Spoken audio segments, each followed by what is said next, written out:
This episode of the SwitchCast is produced by AJ Salvatore, our honored Patreon member and SwitchCat.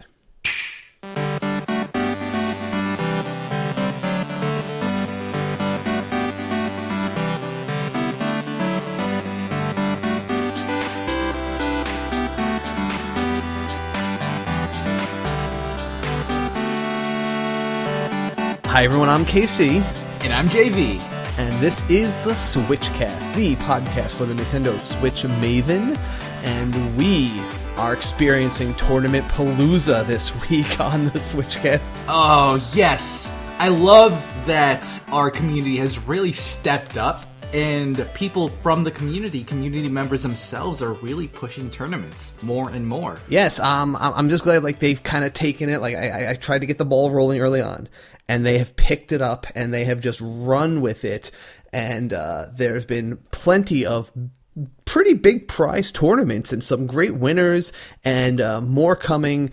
And I just kind of wanted to announce right away, actually, first off, I think Sun Worshipper has been the really main thrust of it. Yeah, well, he's been the thrust of it for quite some time now. But even overall, I just love that there is a culture of generosity and gift giving within our community, especially in Discord. People are so welcome and happy to just throw codes out there for free games and maybe hosting their own tournaments so that they could give something away back to the community. It's such an awesome culture that I did not expect to come from our group, but it happened. And Darkus pretty much is in charge of the blue light specials in the Discord chat, isn't he? He's the one who keeps dropping the random codes for free games. What an incentive. If anyone has not yet visited the Discord chat, what more can I do to get you guys to go there than tell you that randomly throughout the week, there's a member who just drops codes that you can go and download free Switch games with. I mean, what more do you need? It's not even just Darkus. It's a lot of people are taking it upon themselves to be generous and throw codes out to the community whenever they're feeling charitable. And I love that. And it's so inspiring to see that. And I don't see that in any other Discord chat or any other community ever. And isn't the game you're reviewing today actually just a random gift by one of our members? Yeah, absolutely. Darkus himself, he wanted to hear a review specifically from us, so he's like, hey, here's a copy of this game. Please review it on the podcast. Maybe it'll get more people to be exposed to this genre and game. I'm going to call it Earthlock Syndrome, since that was the first one. That was the first review request they gave me with an accompanied code. So yeah, you know what? And it's not even just Darkus that's doing it. I got another really awesome code for a game that I would have loved to review otherwise, but we got a code for it, and I'll be featuring it more in a later episode. Ooh, so don't want to tell us what it is yet? You don't want to tell us what yet. It is? It's going to be super good. All right. Now let me give a quick shout out to the winners of the last Mario Kart tourney we had just this past week. Again, this is the one Sun Worshipper most recently hosted, and the winner, first place, was our own HeatleyBros, who won a $35 eShop card, and always showing up in one of the top 3 places. Decoy DW coming in second place, taking home a $20 eShop card. I'm actually really happy that this is the result, just because I remember HeatleyBros participated in our very first Mario Kart tournament, and he did super well, but he ran into some disconnection issues that disqualified him. But now he came in first and showed off his skills, and I love that. Now, to spread it out to some other games, this next one we have, our next tournament is going to be April 22nd, and this one is for Rocket League. Again, Sun Worshipper's hosting this one, and it's going to be a 2v2 tournament, and we really want to get some people down for this, because this is our first really big Rocket League tournament. We're going to take advantage of that new system they have in place, and we know there's a lot of people really into this and been looking forward to taking advantage of the tournament system. What's so beautiful about this is that Rocket League is something that has been consistently exciting and active within our Discord community, and it's accessible enough where if you're not really that big or of a competitive Rocket League player, you can still participate and have a lot of fun. Yes. So if you are interested in that, keep in mind the first place team will each receive $35 eShop codes. Second place team will get $20 eShop codes. And even the third place team will still get a pair of $10 eShop codes. So come into the Discord chat.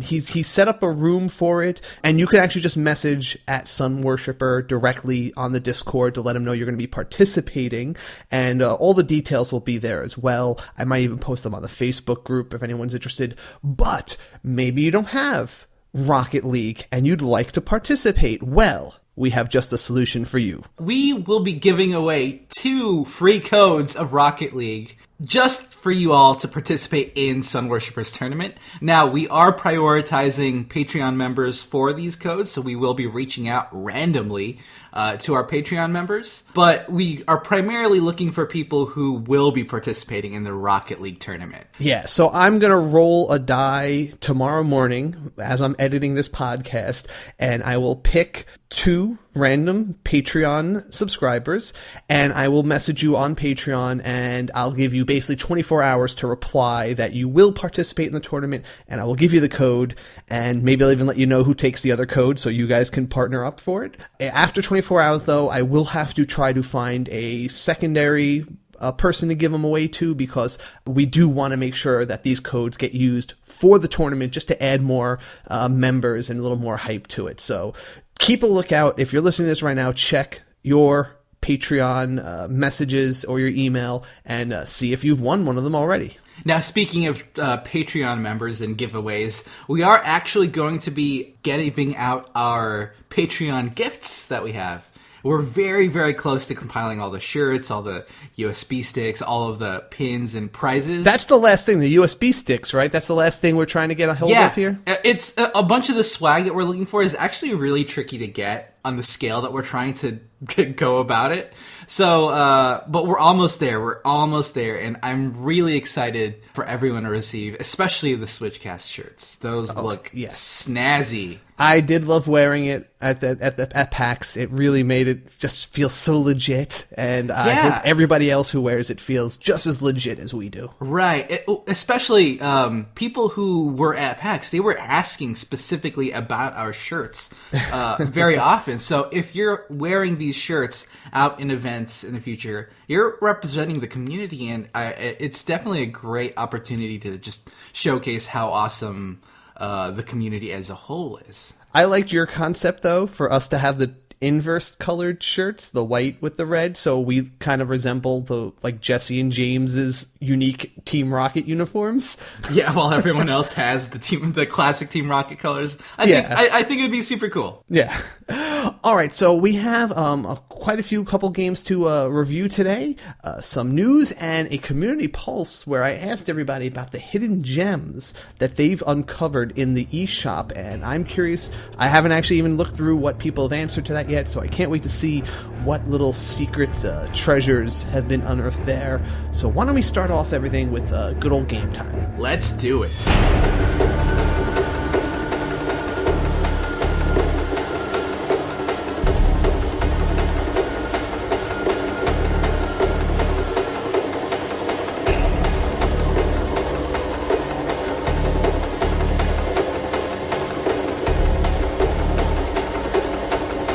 Alright, game time. Now, JV, tell me, what game did they thrust upon you and force you at gunpoint to review for us this week? So I got 2 games, but I'll be reviewing the first one today. This one is Outlast 2. Have you heard of this one, Casey? I actually haven't.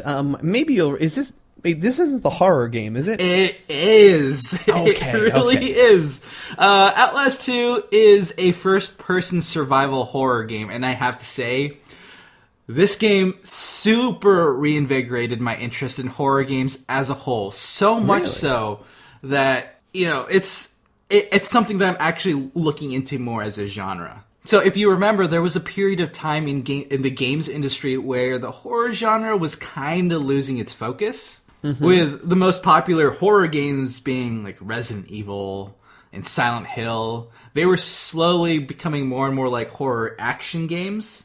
And from Yeah, there, okay. I was kind of losing interest in the genre itself. I remember playing like Silent Hill 2 and Resident Evil 1 through 2, and those had a lot more of an atmospheric feel to them. But later on, they became shooters, essentially. Right, they became action horror games where you like felt really powerful and capable. Where like I think some of the best, well, my personal favorites have always been the ones where you're really kind of helpless. Like not only Silent Hill, I think the best example of that were like the Clock Tower games where you literally had no weapons except for you could throw some holy water at them to slow them down, but there was always like just this thing hunting you that you could not kill. Right. Outlast 2 is very much that. So much so.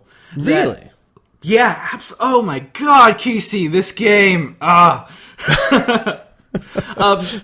had not felt this tense and anxious and stressed out in a game since we first made you do this podcast.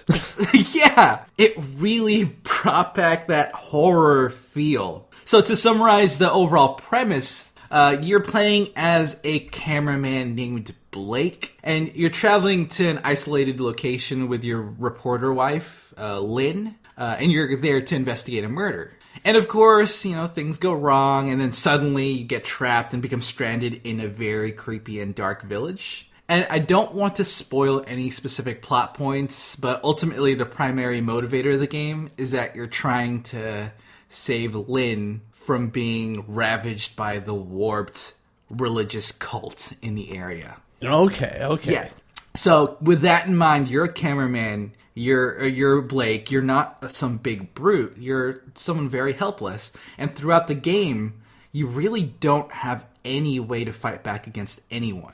This isn't even like Fatal Frame where your camera is like some sort of anti-ghost weapon, right? Yeah, exactly. Honestly, your camera is just there as an option to use for short-range night vision. Okay. Oh, that's a clever use for it. All right. Right. So you're going around. If things get too dark, you can use your camera vision for night vision, and that clears out the path a little bit visibility-wise. However, the camera itself has a limited amount of battery. Okay, that makes sense. So that added tension of you visibly seeing your battery going down while you're using your night vision means that you can't always just have the night vision on, and you sometimes have to be immersed in the darkness of the whole area. Oh, I like that. I like that a lot because I know like in a lot of these games, darkness and not being able to see is always such a big tool used to scare you and hide things.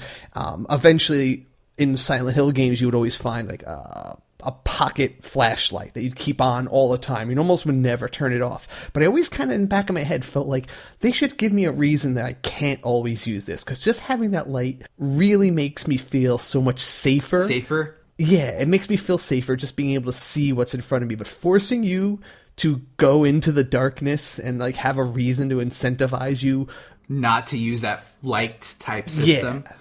Yeah. Do you have a way to recharge it, or is it just like yes? That you much? Do have you find batteries throughout the whole area that you're exploring. Okay, but they're fewer and far between. And while I never actually ran out of battery, the threat of the battery running out was always looming, and that was something that added tension to the game. I just have to share an anecdote. One of my favorite ways to scare myself in my life, and this is something I would do every year, when I was at summer camp upstate New York with the Boy Scouts, though, at least once a week, I would go out in the middle of the night, like midnight, 1 a.m., and you forget, especially when you live in the city, just how dark the world is when there's no streetlights, Yeah. And I would take my flashlight out, and I would go out down the road into, like, the woods, and then I would just turn it off and realize how dark the world is and force myself to walk along this path in darkness.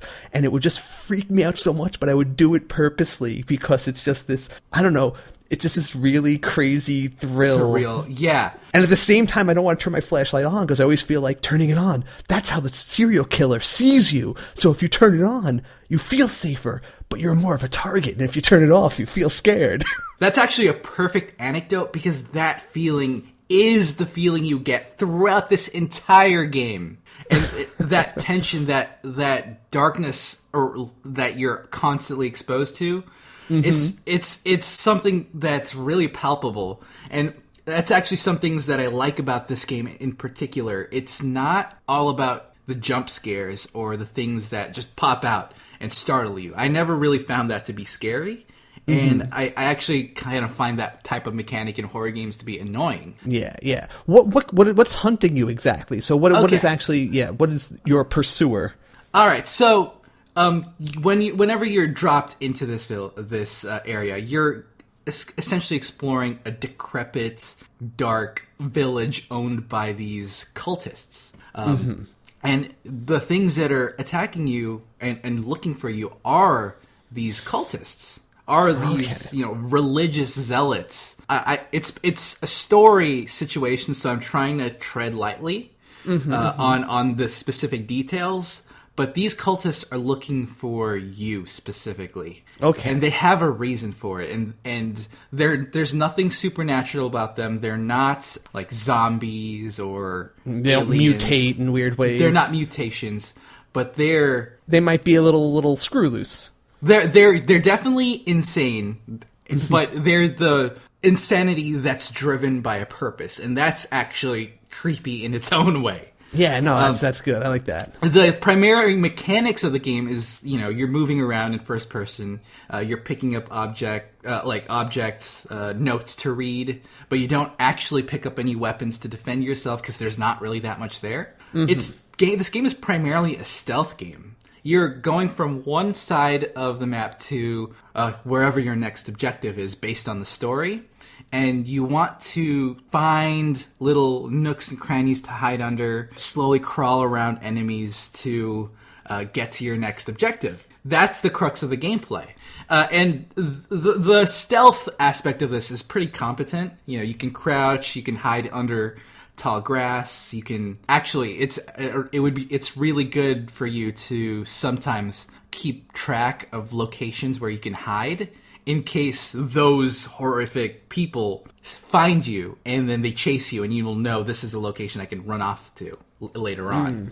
It's a competent stealth game, but mixing the natural tension of a stealth game with the horror elements and atmosphere, it's anxiety-inducing for real. I'm looking at some of the pictures of some of the people that you get chased by in this game now, and they are so oddly disturbing in they're normal people. I don't know, I see a guy like in a suit and a bow tie, but he just has this smile on his face that's just screams, I'm going to love you to death or something. Like, I don't know. It's just incredibly uneasy. And there's a lot of, body mutilation that's not necessarily out of the realms of possibility. Right, so, there's that degree of suspension of disbelief that's required for things like zombie attacks or alien attacks.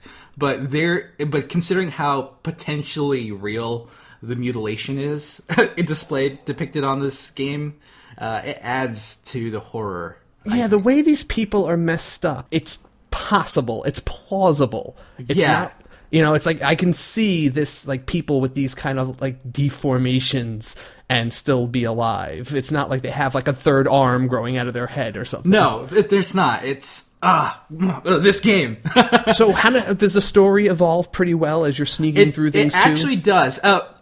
What I actually found really interesting, and I don't know how. I think this actually might be somewhat controversial, but the religious cults in this game were explicitly Christian. Okay. So they're quoting Bible verses. The God that they're referring to is the Christian God. In fact, one of the more horrific scenes in the game is the characters playing out, I guess, the resurrection story, but through a demented horror perversion of that story. Well, the best horror stuff of anything is always based on reality, and the fact that this is all kind of slightly like the way, like we said with the people, everything about them is plausibly believable, even though it's really horrific and hard to believe. It doesn't look like they're like that unreal. Whereas, even if this cult could theoretically exist based on all this, the religious stuff too. Yeah. In fact, I've been watching some Netflix stuff recently about some cults that people have escaped from in the past. All sorts of different cults from different religions and stuff. It is pretty crazy what they can make people do. Yeah, it's definitely interesting, and I like that it explores this territory. I know I played Outlast 1, and while I did enjoy it, the setting was a lot more cliche for this genre than normal. Outlast 1 was actually set in an insane asylum, and that has its own creepy factor, of course, but it's a little bit more played out than going the southern religious cult route. Mm-hmm. Yeah, it's an interesting, different take. And I think it's, keeping it in the realm of not supernatural, where most of them go, or even sci-fi supernatural. Right. There is a specific aspect of the game that is kind of supernatural-esque, but it's not actually supernatural, but it's, psychosomatic type hallucination situation, but that's its own thing. Right, yeah. Okay, so there's some psychological aspects to it too. Psychological aspects are really, really prevalent in this game, and I think if you dig into the story a bit more, there's a lot there to check on. So as you said, there's no combat. It's just all the stealthiness, and getting by, and puzzle solving. That's the main gameplay. Survival and puzzle solving. In fact, there's actually not as much puzzle solving as something like Silent Hill. There's maybe 1, 2, or 3 big puzzles that you have to solve to get to the next section. Okay, so you're not finding the rook key to put inside the chessboard lock. Yeah, not necessarily. It's mostly a stealth game, in my opinion. Okay, interesting. Okay. How the graphics then? I'm talking of the scenery. Is it very detailed? Is it good graininess? Does it have that just obscured enough that it still sets the mood without being too sharp? Yeah, this game looks gorgeous on the Switch. I'm surprised at how good the graphics look, all things considered. The overall village area is very dark, so you don't necessarily get all the intense details. Plus, there is a film grain on the overlay that adds to the feel. But the models are crisp, the movement is crisp. There's even certain scenes that flash back to a Catholic school, and so that setting is a bit more normal looking compared to a dark village. And some of the scenes, if you just look at screenshots, they look really almost photorealistic. The reflections of the lockers on the walls, they look really nice. And I was very impressed overall by the graphics of this. I've always been a fan of, especially in this genre, but in general, when they add that grainy kind of filter, it not only adds to the creepiness, but it does make things look more realistic. It makes things look more, lifelike or unlifelike in this kind of case. Yeah, and playing this game, I was really taken aback by just how much the horror genre requires a good soundtrack or a good composing. I don't even know if it's called composing, just a backdrop audio. Oh yeah, sound design. Sound design. That's the term. You're walking through fields, and it might be dark, and you might just be doing something relatively mundane. But the horror soundtrack that swells and pauses and drops at the right tone, it really sets the mood for being scared and gives that feeling of terror. How much can they see? Can they see very far in the dark themselves? How much of an advantage do you have from the night vision? The night vision isn't something you really use as an advantage. It's something that you use if it's so dark that you can't see where you're going, and so you pick it up and you look around and you proceed with night vision guidance. Because all the screenshots I see have that green kind of glow to them, so I thought you would be using this night vision a lot just from the screenshots. You would. It helps clear what you see, but you don't necessarily use it to take advantage of things. Okay. You don't use it to take advantage of positions because there are like light sources on the distance that you can use as an anchor point to get to one place to another. And the lighting of the game is very, very well done in a sense that if they mean for you to see things, or if there's an enemy that they want you to be mindful of, they'll figure out a lighting way to make them visible without making them so apparent that it's not scary anymore. Okay. I like this setting. I'll just say that I like this. The disheveled houses scare me on a very deep level. Oh my gosh. Yes, this game, if that's the case, this game will get you, because a lot of the time you're moving from road to an abandoned house, but you're not sure if it's abandoned, and there's just stuff that's off about the house. And that's the thing. Like, I feel like this is really speaking to me on a level of types of scared things that throughout my life have been purposely teased myself with. Like, I was the kind of kid who would always try to, like, I'd see those abandoned houses, and I'd dare myself to go check if the front door's open. But do I really know if it's abandoned? Is there someone who's like just like squatting in there? And I did once force myself into one of these houses, and I walked in, it was pretty dark, and that's the first time I realized, oh, there are such things as squatters in the world, and I'm surrounded by 20 people sleeping in this house, and I was in the middle, and it's probably the most scared I've ever been. They were probably just normal people who were like just some homeless people. But to me, I just walked into a zombie apocalypse, and I realized as I'm walking around, I see all this rustling, and I'm like, oh my god, I'm surrounded by people. This isn't just I found a person. I found 20 people, and I left, and my heart never stopped racing the rest of that day. And I think it's ingrained in me that just abandoned houses are a source of deep fear. Gosh, that's why I'm looking at this game, and it's already getting me rumpa-pump. It's like a weird, No, I got you, because the experiences that you've been describing in this episode, that is the feeling that you get in this game, and it's kind of eerie. I'm gonna try it. No, I really think I have to try this now. I have to scare myself in this way, and I have not felt a good scare. Like you said, everything now I feel is very jump scary, and I haven't experienced a real just horror, psychological tension game in a while. Yeah, I do feel like this would be perfect for your situation, Casey. There is one point that I really wanted to make note of, and I don't know if it's spoilers or not, so I'll let you know. Spoiler warning in case this is spoilers. There's a segment of this game where you're on a rafting through water. Mm-hmm. And there is a degree of stillness and silence that you're going through while you're going down the water. And that section really freaked me out. That it took its time and just let it just kind of... Yeah, that's the thing. There wasn't any apparent threat around you.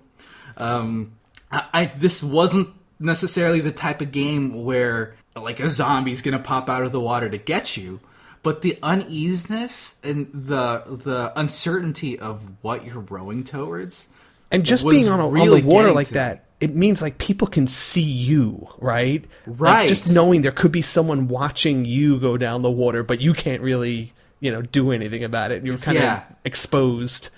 That's really the overall feeling of this game. You're always feeling vulnerable. You don't have any way to fight back, and even theoretically, if the game allowed you to have a weapon of some sort, I feel like that's not even really going to be effective in this situation whatsoever. Okay, cool. So, I would recommend this game. There are a couple things I didn't necessarily like as much. Mm-hmm. There are certain elements of the game,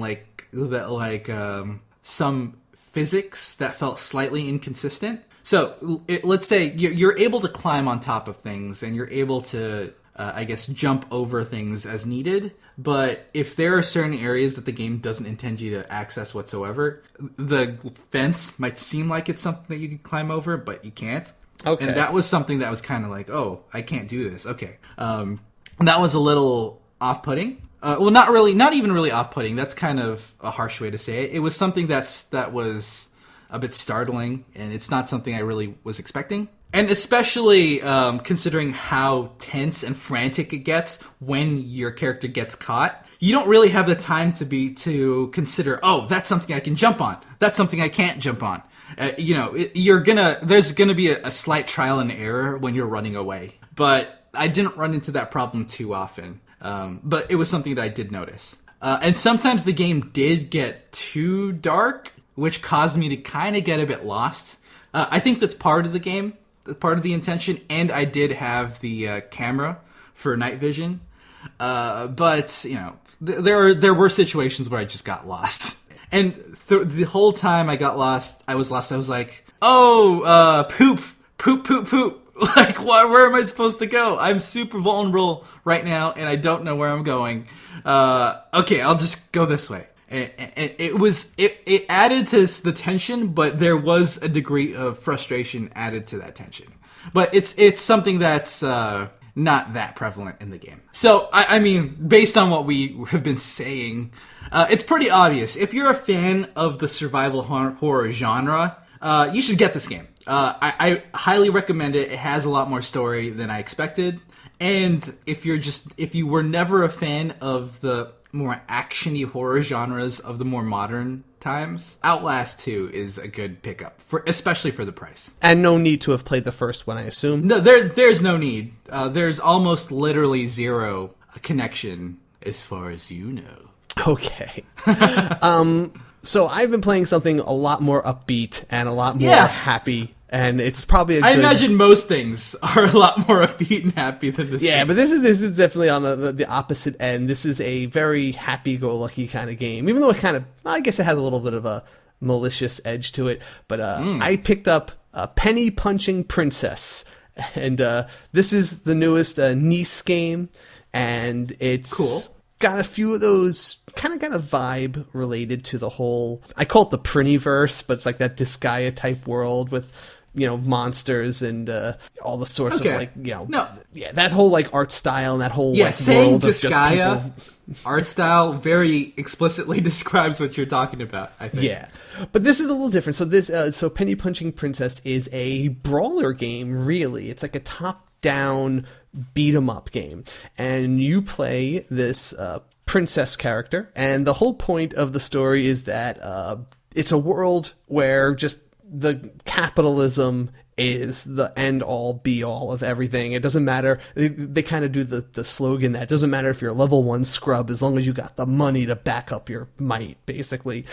And this plays out in the game in that money is not just a thing you use to buy stuff in the game. You use money very unique way in the battles, in that everything you fight, every trap that's in your way, and every monster that comes at you can be bribed. And oh, how cool is that? It's pretty cool. So, let's say, you collect some money, you beat some things up, and you get a little money, or find a treasure chest. Eventually, you're going to come across a big dragon, a whole bunch of monsters that kind of swarm you. And they intentionally overwhelm you sometimes because you have this ability to whip out your little calculator in the game, and you could pick an enemy, and they'll tell you what price each one is to bribe. And once you bribe them, they're gone as an enemy, and they can even be used as a weapon in different ways. Like, let's say you bribe a dragon, and now you can hit the X button up to 2 different times, and you'll just summon him for a second. He'll do a fire breath. Or also conversely, you can do it to traps. There's all sorts of things like spike traps, fire breathing totem poles, and stuff like that. Those are also bribable, and when you bribe them, the trap stays in place, but you can activate it when you want, and it'll do damage to the enemies instead. And that was really, like, the traps tend to be very powerful things on the stages, but you have to kind of lure the enemies into it. And they throw a lot of everything at you. The game is a pretty tough brawler, actually. But so yeah, the basic story, though, is it is a little weird in that, so you are this princess whose father ended up owing a lot of money and his kingdom went kaput, and now it's you and some beetle butler guy going out to try to get back, your prestige and power. And they kind of keep referencing that she used to be like this nice, happy princess with a smile that, brightened up the world. And now she's just angry and has like that anger wrinkle in the middle of her brow, and she barely talks. She just punches things now. Yeah, I do actually like the pun of the name of the game, Penny Punching Princess. Yes, right. It's pretty good. And it does work pretty well. Now, the stages themselves, you go through are they almost feel like random generated stages. They're just branching paths, certain locations you'll walk to, and then when you get to a certain area, it'll create these little barriers, so you're stuck in kind of an arena area until you beat all the enemies and you can move on. There's a little bit of exploring. You find a treasure chest here, you try to find these extra stuff there, and that's all well and good. There's a few different locations you'll go through, and every time you go to a new stage, there's a little story, but the story is always the humor kind of dragged on a little bit for me. Oh, gotcha. Is it a situation where they repeat the same joke over and over? Pretty much. Like, the same joke is just, they keep going over and over again how much it just matters that you have money, and in this world, money makes you right, and it just repeated over and over again. It's just like, okay, we get it. And all the, monster guys are always having some weird random argument, and then you just kind of come up and, we're going to beat you up now because you're in the way. Money! And everything that you guys were arguing about has nothing to do with why I'm beating you up. It was just a weird side story. Now, there's some more to it than just the brawling aspect. You do get to keep everything that you bribed on a stage, goes back to your castle. And you kind of collect all those things, all the traps and all the, or artifacts, I think they call them, and all the monsters that you bribed. Go back to your palace, and they become kind of the ingredients or the materials you need to craft different gear, like armor, and each different armor that you craft also unlocks certain special attacks that you have as well, and increases your stats. You'll also get skill points as you play and as you build stuff, and you could use that to increase things like your hit points or your strength or unlock other special abilities. Because her basic attacks actually are kind of comparably weak to the things that you can do with bribed enemies. Like, she has some fast attacks. She has the ability to push guys back, which is a pretty important thing, because you can get swarmed very easily in this game. So I find myself using the pushback attack quite a bit. And you have a very slow, strong attack. And you get a few other little things. Like I said, you can get like a Hadouken type fireball, or you can get a ability to roll through enemies. But nothing, like I said, all of your attacks are kind of weak. So with this game, is there any specific combo system or anything that makes the combat more interesting than just mashing buttons? Well, let's see. The most interesting thing in the combat is every enemy's health bar. They have these little lines, and they're kind of these break points. When an enemy hits a certain break point, he's paralyzed. And while he's paralyzed, you can go up to them and then rotate the left joystick, and you could shake him down for more money. Oh, okay. That's pretty funny. It's interesting because it's important to get all the money you can, but it's time spent not punching things. So you have to balance it out between punching things and shaking down for the money you want. Now, a lot of the other things that you have to keep in mind in the game are all tied to the bribery system, like healing. For example, sometimes you'll come across, let's say, instead of it being a trap, there are these like little healing chambers that you can bribe to give you a full heal.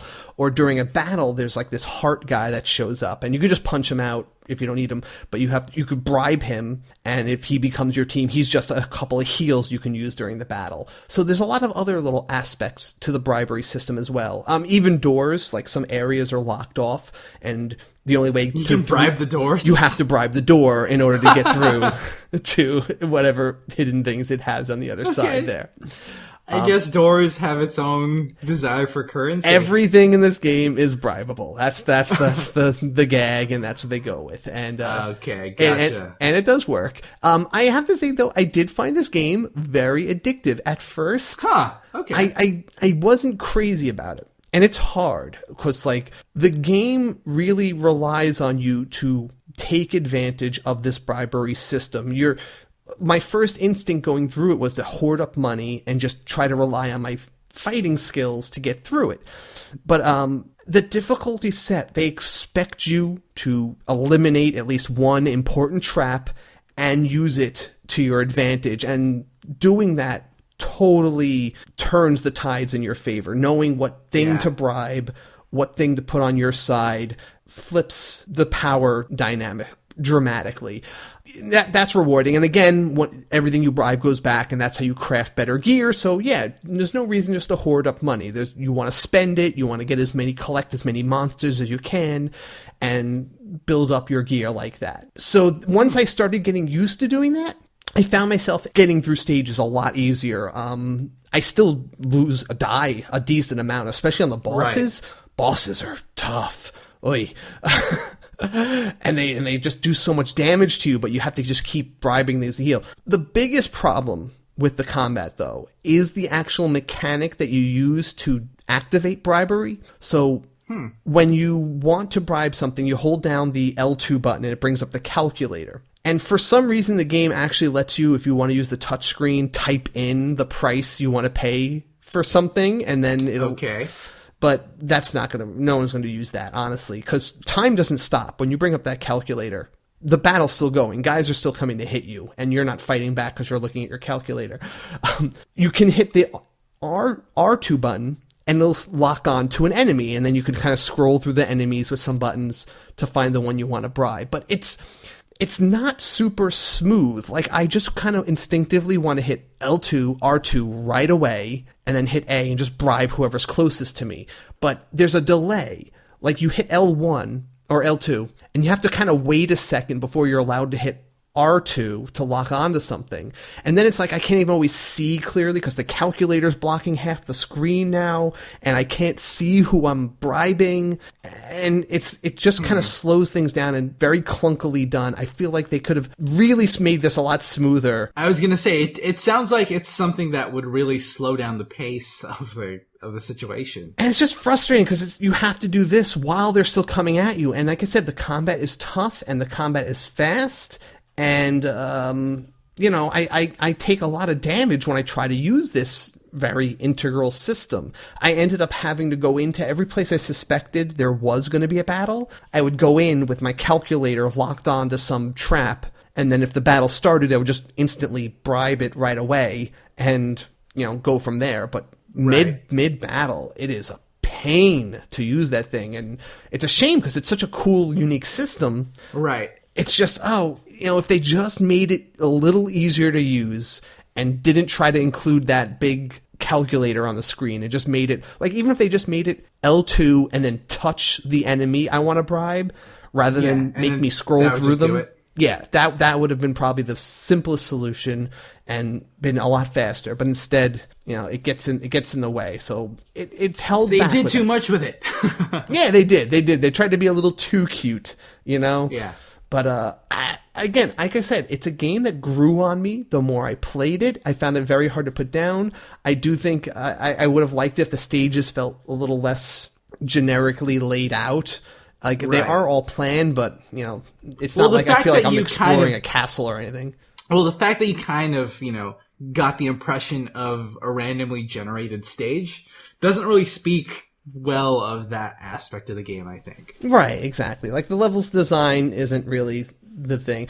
But like I said, there is a lot of stuff to deal with. I am so focused on the fights and trying to pick out what trap I need to bribe or what enemy I need to do, and there's a lot of variety of them all. I like finding new enemies because it's like, ooh, what's this guy going to do on my team? I'm always excited for a new enemy because of that. And the enemies have a lot of different tactics. Some of them are pretty wary of traps. They know what you're planning, and they don't just charge at you right away. Like, they kind of play coy. But that also slows down battles a little bit. I'm like, all right, come on, just come at me so I can punch you. And and I just feel that when I don't have a monster bribed, my basic attacks are just a little too weak. Useless? Yeah, they're not too great. I feel like I'm very vulnerable when I attack. Like, I have a very long recovery time. So, like, if I do an attack, I can't just get out of the way really quickly. I have to kind of recover, animate, and then get out of the way. And I get hurt pretty easily from that. Okay. But all in all, fun, interesting game, different concept. And once you get used to bribing guys smoothly, it opens up a lot of possibilities, and like I said, the humor is okay, and it does get better over time.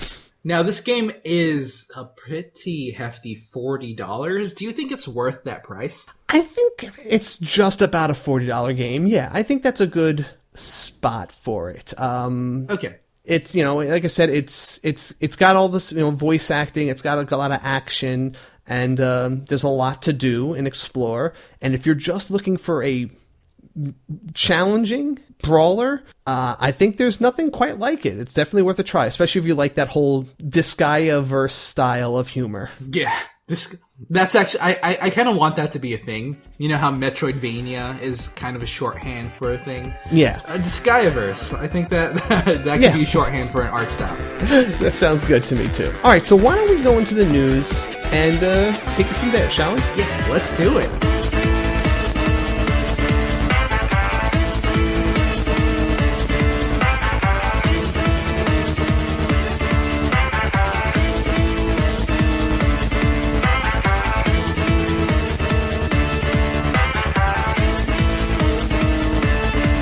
All right, news rundown, and here are your headlines.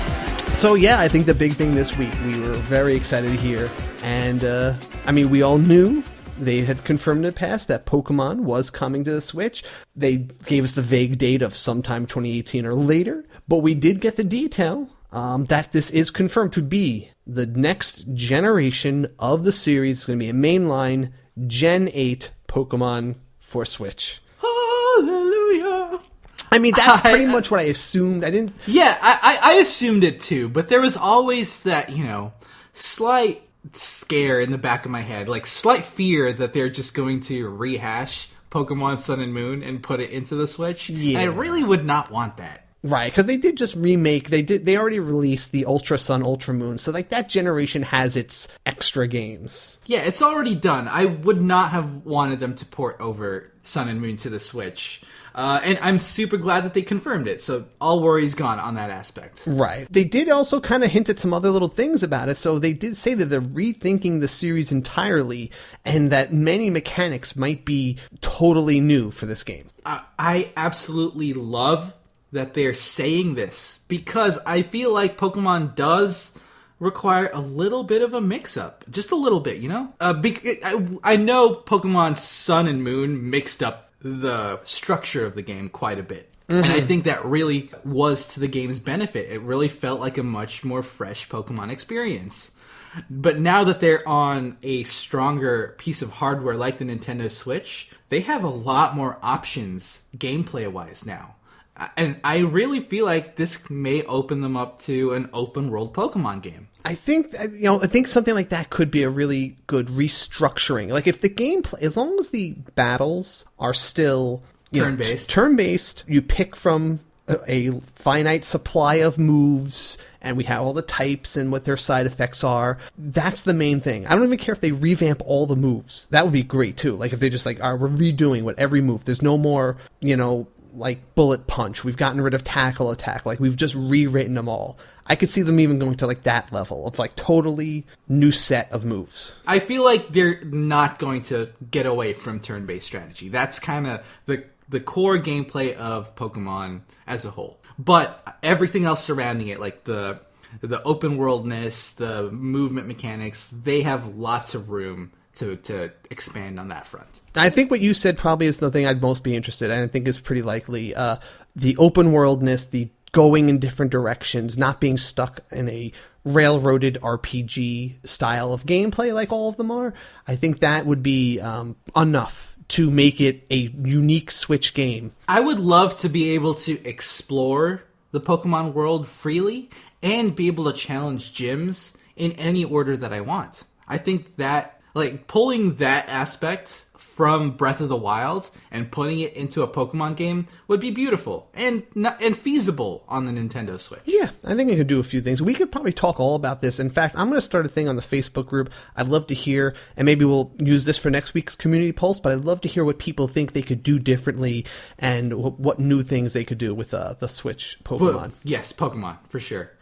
Now, for some, less ideal news, we were able to confirm that Dark Souls on the Nintendo Switch is being delayed to the summer. And this will also delay the amiibo. I was kind of excited to play this coming month. I was very excited for this because it allows for 6-player multiplayer, and that's just such a fun experience. The problem with this situation is that while the Switch version is being delayed, all of the other Dark Souls remastered versions are being released on May 25th as expected.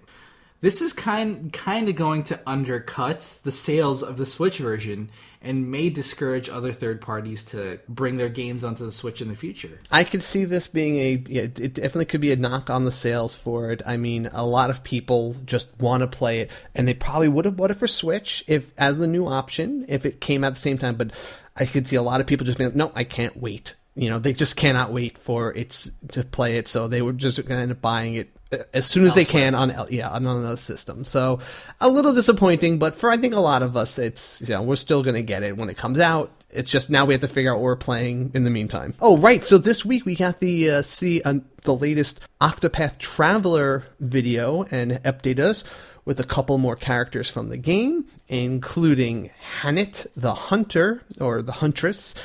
She was kind of interesting. She had these wolves surrounding her the whole time, and I thought that was she has this, I don't know, Lord of the Jungle kind of vibe to her. Yeah, a little bit. And I like that this character is a female. It's a good subversion. Yeah, right. And she even seems to bring in the animals into battle, and that came into play with her unique ability, the Provoke ability, and she used this skill to pick fights with people in the streets. And yeah, it's a way to solve, cool. Some problems and stuff. Yeah, to just fight. Yeah, it's a pick fight, but pick fight with pretty much any person in the town. So it's similar to the Knight's ability, which he had the challenge, and they kind of address that later in the video, why there's some similar ability. Right. Next up, we have Varian, the thief. He was a cool looking dude. He's he is a thief. He has obviously the steal ability, so he can take things from anybody in the game. They also showed off that this could lead to your reputation in towns being hurt, so it comes with risk. And he's hunting for some gemstone that he's been, I guess commissioned to steal. He had a cool design, though. I like this style, not like super shady looking. Like he just kind of looked like a relaxed dude with a hoodie. Yeah, I don't think he's necessarily shady. Yeah, you're right. That's a good way to put it. Yeah. He's not shady. He's just very, chill. He's like a street guy, But they kind of clarified here the path actions that you can do things either the noble versus rogue way. So steal has the counterpart of the merchant's ability, which was to like buy stuff off of people. So you might and provoke is the counterpart to challenge, which is like the positive way of fighting people. And right. You're going to have side quests where you'll have to figure out how to solve the side quests using the different characters' abilities. And some of them have positive connotations and some just have negative connotations, but they might cost you more. Like, you could buy the same item that you want to steal, but it's going to cost you a lot of money, so you might not have that in the game, whereas steal might cost you reputation. So you have to choose and figure out, I think. Yeah, that's actually a really interesting way to do that kind of loyalty or affinity system. A lot of games have done it in the past, but this is an interesting take on it. Yeah. They did note though, that if you do lose reputation, you can just pay the bartenders to like spread good rumors about you, so you can compensate. That's kind of cool. Yeah, it's like a little fail-safe, so you're not like totally condemned to be have a bad rep just because you made a few bad thief attempts. Right. That was kind of the problem with the allegiance system of other games. You're either completely good or completely bad, and you kind of get docked if you go a little bit one way or the other. So I mean, I'm curious though if this will affect like the main story, or what other effects this noble versus rogue path has in the game, if it affects the main story in some way, or just, or is it just a mechanic that affects your questing abilities? Yeah, and I wonder if this will directly affect whether you use certain characters over others, even in combat. I wonder how that's going to work. Yeah, it sounds interesting. Also, the names still fit the theory. We have an H and a T for Octopath, so we are. It still seems like we're on the path for the names all being a anagram or an acrostic for Octopath. So I think it's almost practically confirmed at this point. Yeah, I just have to look back to the last video. I think I forgot to match them up last time, but I'll go back just to confirm, because then we have 6 of the 8 names. Also, finally, we have a soundtrack that was announced for the game coming out in Japan. I don't know if this is going to come out in the US. Probably wouldn't, but I think that I think we'll all have a fine time downloading or finding these tracks on YouTube. But I would actually pick this up if it came here. I haven't bought a soundtrack for a video game in a long time, but this already sounds like the kind of soundtrack that I actually would put on my iPhone and just listen to, while traveling. It's just the right style for me. Yeah, I could definitely see that it's your style for sure. Now, this is a really strange revelation. Apparently, playing Minecraft on the Nintendo Switch will actually grant you achievements on your Xbox version. That's pretty funny. Which is kind of nuts. Okay, sure. This is probably the first time a game from a different console promotes playing a game on the Switch. At least as far as I can tell. I take this as a fun little nod, like Xbox just kind of having a... not feeling like they have to be super competitive with the Switch, just kind of acknowledging, hey, we know that there's people playing it on that system, and we're not going to be, like, jealous that you played on it there. And I think this is more on the Minecraft side of things. Like, they're like, yeah, we understand that we have this game on so many platforms. If you play it on other platforms, congratulations. Yeah, right. Here are some Chivos for you. Very cool. So, when I saw this news, I was actually super pumped. Apparently, the My Hero Academia One's Justice game was renamed, and a trailer was revealed for it. So, the game is officially called My Hero One's Justice, and it's a 3D fighting game that seems kind of akin to those Naruto Ultimate Ninja Storm games. Yeah, it has that vein. Which I kind of secretly super dig. I also saw the trailer, and they talked about the villain, and I guess he has the superpower of decay. So, like, if he hits you 4 times in a row, it's just like instant death. So yeah, whatever he touches turns to dust. Oh, you know what? I just realized I'm looking at the big picture of the main character on the video, and yes. I just realized what he reminds me of. Oh, what does he remind you of? He looks like Mega Man without a helmet. That's not a bad thing. Yeah, no, he just kind of has that quirky, little plucky hero look to him, Yeah, that's the basis of his character. He's definitely an underdog character. I love this show so much. It's one of those shows that it is a shonen anime, so it's in that genre and has a lot of the same beats. But the storytelling and the characterization is just so well done and well written that I would be confident recommending it to people who aren't even shonen anime fans. In 2 sentences, just explain to people what the concept of it is, though. I think it's actually a decent, interesting concept for a show. All right, so it's essentially a show about a school where all of the students have these special abilities called quirks. And they're all in a school learning to become heroes to do well in society. Now, the main character himself, he grows up adoring heroes and adoring a singular hero. But unfortunately, he doesn't have a special ability himself. Okay, cool. Yeah. So there you go. Something worth, in case now maybe someone might be a little more interested in what this is all about. Because I think that's a good, solid concept for a whole series there. Right. Yeah, I dig it a lot. Lastly, in the updates, we have the new Switch version 5.0.2, and this is just there to fix any faulty motion controls that have been showing up in a few games. So if you've been noticing any of your games not responding well, maybe in ARMS or something like that, hopefully this will alleviate those along with the usual stability updates.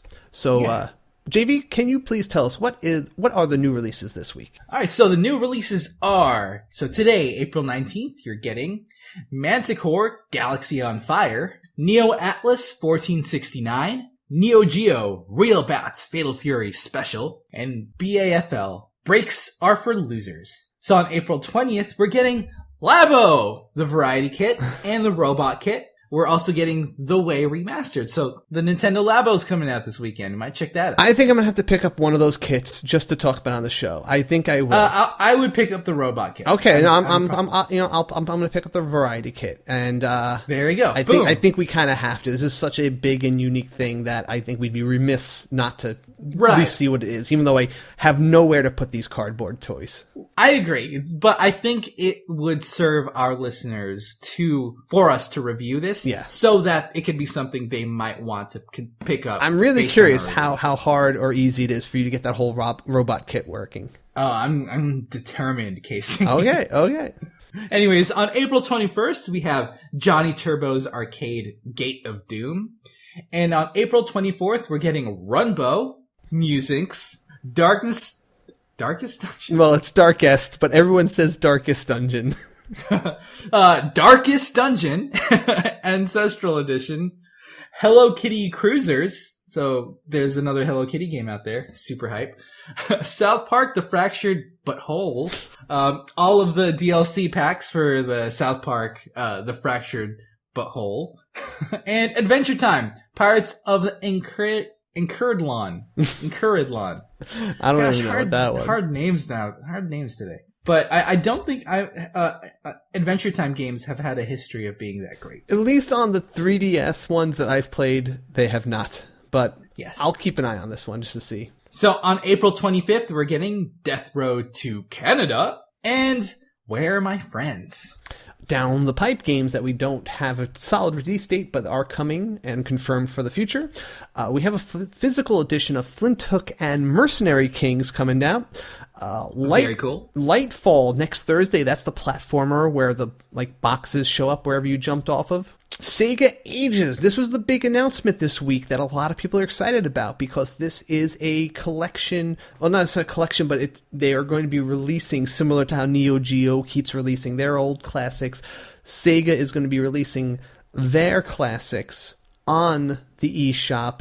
And they've already announced a few different ones, including the original Sonic the Hedgehog, Alex Kidd, Gain Ground. And there's been so much talk, allusions to they might expand this to bringing out Sega Saturn or Dreamcast games. So I was really wondering when they were going to bring back this concept because, Sega backwards is ages, so it's such a perfect twist on their name. Yes. And are there any do you remember are there any classic Sega games that you can see showing up on this?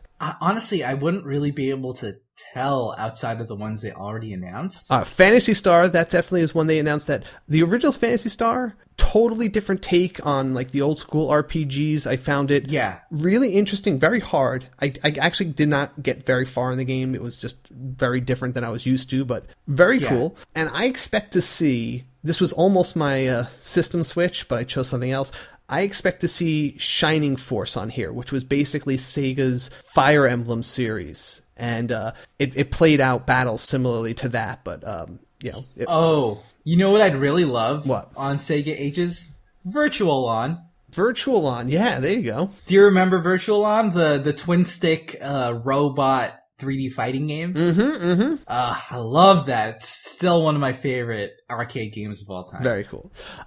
We got confirmation that Valkyria Chronicles 1, the original, will be coming to Switch in the fall, but this news was accompanied by a delay in Valkyria Chronicles 4, which will be coming out at the same time as the first game hits. So that's been pushed back to fall, but we're going to also be getting the original one at the same time. Yeah. Professor Lupo and his horrible pets coming fall.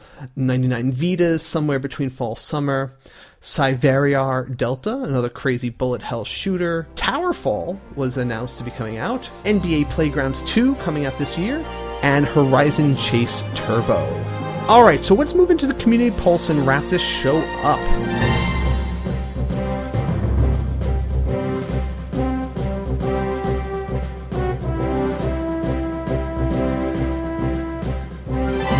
Okay, Community Pulse. So, once again, we asked you guys. We wanted to hear what are the hidden gems of the eShop that you had to dig around for. Maybe ones that weren't promoted as much, or you just, didn't even know existed until you stumbled upon them in there. And there was a lot of discussion about this topic, and I really like that there are hidden gems that we can uncover for the listeners here on the show. I have to say before anything else, Stardew Valley is not a hidden gem, people. It's a great game, but everyone knows about Stardew Valley. I would not consider something like that a hidden gem. We're looking for games that people don't know about, that found and was not necessarily well known. So let's go from that angle. To start us off, I'll go ahead and read Joel Agruso's comment. He recommended Earth Wars. You'd never know it from looking at it, but it's a solid side-scroller beat-em-up and only costs $5. And the wealth of missions, craftables, etc. can keep you busy for some time. I actually really like the aesthetic of this, and I never would have guessed that this would be a game I'd be interested in without this comment. So pretty cool. Christopher Uhrig mentioned one. I haven't even heard of this one. Pan Pan. It's a fun little open-world puzzler, and I don't even know how that works, but to rebuild a crashed spaceship. I get it. Maybe it's like a Pikmin type game. Maybe total play time is only an hour or two, but for the price, it's great. Yeah, I mean, these are the types of gems that we want to uncover. Really, it's the problem with the eShop is that there's just so much content that people can choose to download, and it kind of muddies everything. And it's hard to really sort things out. They haven't really divvied things up into categories yet so that you can easily kind of peruse what options there are. It's not super easy to navigate other than just look at what's new and kind of go through the whole list of everything. So another comment I want to feature is Daniel Malik. He said, "Dunno if this counts, but my goodness, Crawl! If you're looking for an easy-to-pick-up but hard-to-master local multiplayer/party game, Crawl is unbelievably good. The atmosphere, the music, the visuals, the gameplay, it's all amazing. The TLDR is that you kill your friends until you either escape the dungeon or die forever and unleash the ultimate evil upon the mortal coil. It's awesome." That honestly sounds really cool, and I definitely think this one counts because it's something that I would not really have paid that much attention to without this comment. That's what makes it eligible to me. Awesome. Benji Kong wrote, "I don't think Graceful Explosion Machine gets enough love. Such a perfectly balanced game and gets you hooked on high score chasing like arcade games of old. Also, Use Your Words is our go-to party game, more so than Jackbox. Great with a few friends and more than a few drinks." I think the drinks really do add to that experience, I'm sure. I'm sure. So, some games are just a little more geared towards that, yeah. Honestly, I think more party games would be perfect for the Switch. It really needs to happen. It's actually kind of surprising, now that you mention it. There isn't a ton of party games where I kind of thought that would be its bag. Yeah, I feel like maybe if Nintendo leads the way on this genre... Because all we really have are just the Jackbox options and the one that they just recommended. Well, maybe after 1-2 Switch, they kind of were like, oof, yeah, party games, nah. We kind of messed that one up. Maybe someone else got to do it. All right, so Rich Mister said, "Heart and Slash, one of the best hidden gems on the eShop in my opinion. It's a brilliant 3D roguelike with a very unique and well implemented story. It has classic gameplay that feels like a lost gem from the PS1/Saturn era. One of the best OSTs on the eShop, and lots of cool robots to beat up. You sold me on robots. I'm going to check this out." Awesome. All right. Well, thank you everybody who pitched in for this one. And definitely, if you liked hearing the answers and want to hear your answers to the next one, follow us on Facebook or Twitter. It's where I post the Community Pulse questions, and that's where I pick the answers that we read on here. So yeah, absolutely. This specific Community Pulse was definitely tuned to the spirit of our podcast, because I feel like we do feature a lot of lesser known or lesser popular indie games that maybe won't get as much coverage otherwise. That's kind of the thing. I feel like the biggest games, I mean, we cover the biggest games, but I feel like those people know about, or you could find out about in a lot of places. I feel like I love finding the games that people don't know about. So these are always the kind of things that I think I'm a little more proud to talk about usually, because it's like, it's my little secret that not everyone plays it, but man, it's awesome. Kind of like Earthlock. I feel like Earthlock was like that too. That was an amazing RPG that I heard nothing about before I reviewed it. Right, exactly. And I really want to keep this sort of community culture up. If you find any hidden gems out there that aren't really that popular, share them with the community. Post it on Discord. Post it on our Facebook group. Let us, Casey and I, know, and that's something we can look into for a future review. It's just, I really want to encourage this direction for the community as a whole. You guys got to be our scouting party. Yeah, and we can just share the knowledge to everyone else. All right, so System Switch, our traditional closer, and we each have picked a game that isn't on the Switch, but we really would like to see it, and we tried to focus on games, classic Sega titles from older systems that maybe we'd want to see on the Sega Ages collection.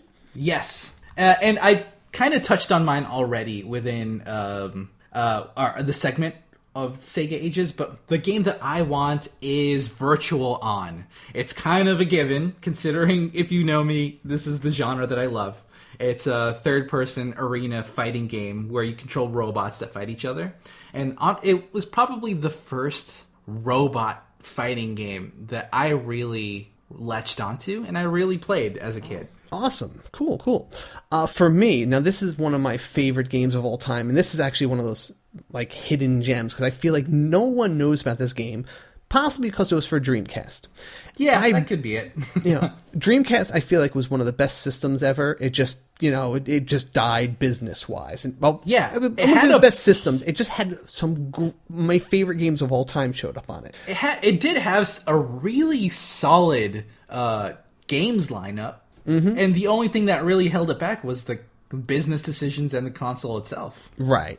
But I borrowed the system from a friend of mine, actually, for months, because I had to play this one game called Dragon Force. Dragon Force was brought over here by Working Designs, which was one of my favorite companies back then. They brought over all my favorite games from Japan that just needed to come here, and they're unusual titles. But this was probably the most beautiful strategy RPG, and this was a game where there were these 8 nations you got to pick, and each one was led by some different anime archetype, like the samurai, the Highlander, the elf, this little goblin guy who was in love with the elf. Like, they all had these weird relations, but you would pick a side, and there was this, war between all 8 of them, and you'd build up armies, you upgraded your castles, you'd send different types of units. There was all sorts of different types of soldiers, and there was a little bit of that Pokemon rock, paper, scissors, like archers were good against harpies were super effective against like samurai, things like that.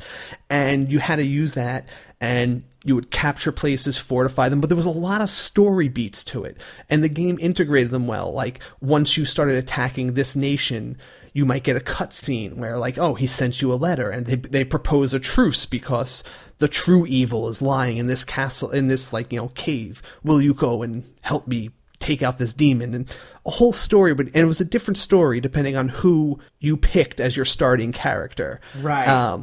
And it was a really awesomely told story, very fantastic, great climax, and I played it through, 4 different characters before I had to give the system back. So there's a lot of replayability to it as well. Yes. In fact, 2 of the characters aren't playable until you beat the game once, because 2 of the characters already know all the secret plot twists, like who the real villain is and stuff like that. So, in fact, one of the characters starts out as the villain of the story, but, slight spoilers that he's not really the villain. He's one of the 8 good guys.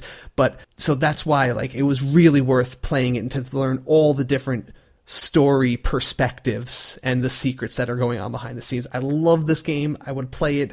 There was even a sequel, but I never got to play that. And it was narrated by John Truitt, my favorite voice actor of all time from the Lunar series as well. Oh, okay. Weird. Anyway, I have to throw that in there because I'm probably going to put a clip of his voice in here. Truly, if there is a god of destiny, he is fond of plot twists. And so am I. All right, that is our show, everybody. Thanks for listening, and until next time, switch it up. Thanks for listening. You can support the SwitchCast by visiting us at patreon.com/theswitchcast and join the review crew by rating us and subscribing on Apple Podcasts or wherever you get your podcasts from. Also check out our Discord chat where we have an enthusiastic bunch of Switch fans in a family-friendly environment.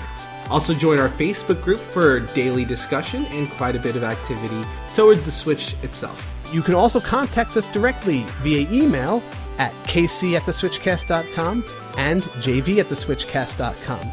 Talk to us on Twitter @theswitchcast. Thank you, HeatleyBros, for the theme music. And check us out on our website at theswitchcast.com, where we will post all relevant links and show notes. Promotional considerations provided by publishers in the form of review copies of games. Galgun 2, Mucinex. Musics, I think. Yeah, Mucinex is what you take when you have a cold. Right. You're right.